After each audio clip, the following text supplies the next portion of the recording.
Make it make sense.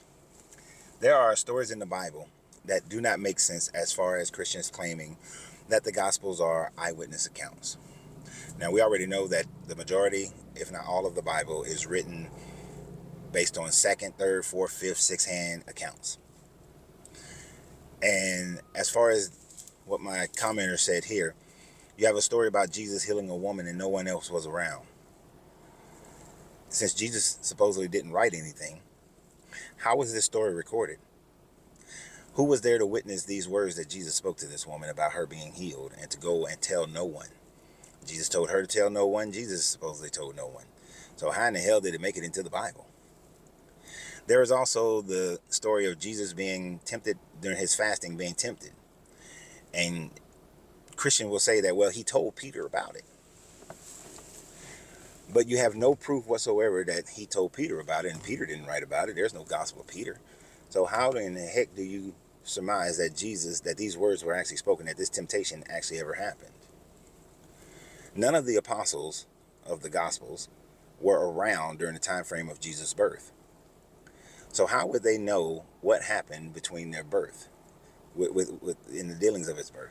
How do they know he either went to Egypt, or how do they know he went back to Nazareth? You have two different accounts. That one says he went back to Nazareth, the other says he went to Egypt to hide for 12 years. But none of the apostles were around to record it. So how is that eyewitness account? None of the apostles were out there when the shepherds were received their message from the angel Gabriel. How do we know those things are true?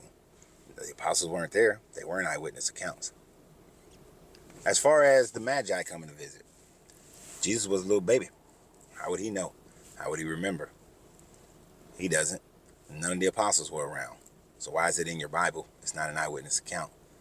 Neither was the Gabriel coming to Mary or coming to Joseph. None of those stories. Those are stories that could have been told by Mary and Joseph, but that's hearsay. No one else was around to see it. No one else was around to witness it. So how are those eyewitness accounts? None of them are eyewitness accounts. Therefore, it's a long game of telephone. Too many things in this Bible people claim to be eyewitness accounts when there were no eyewitnesses.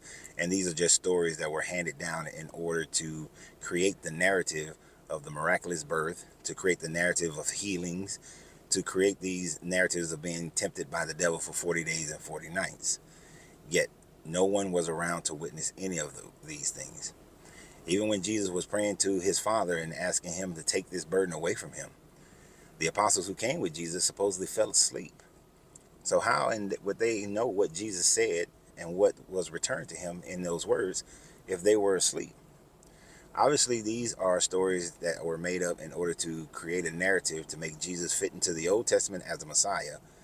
And although he doesn't fit the narrative completely, but also to just create the narrative of Christianity. But the Christian mind would not allow people to be able to see this, because confirmation bias and cognitive dissonance will maintain its grip on these people's mind and keep them from ever understanding the illogic and the untruth of this book and this Bible. Thankfully, for those of us who have deconstructed, we recognize these things, and this is one of the reasons. These are some of the reasons as to why we deconstruct from this Bible and walk away from it, because we know that in no way, shape, or form is this the word of any God, and it's definitely not the word of a good God. So I want you to think about those things, and I'm pretty sure you have other examples. Put them in the comments. It'd be greatly appreciated. And y'all have a great day. And remember always, you have to free yourself to be yourself, because your greatness is non-negotiable. Good journey, good vibrations.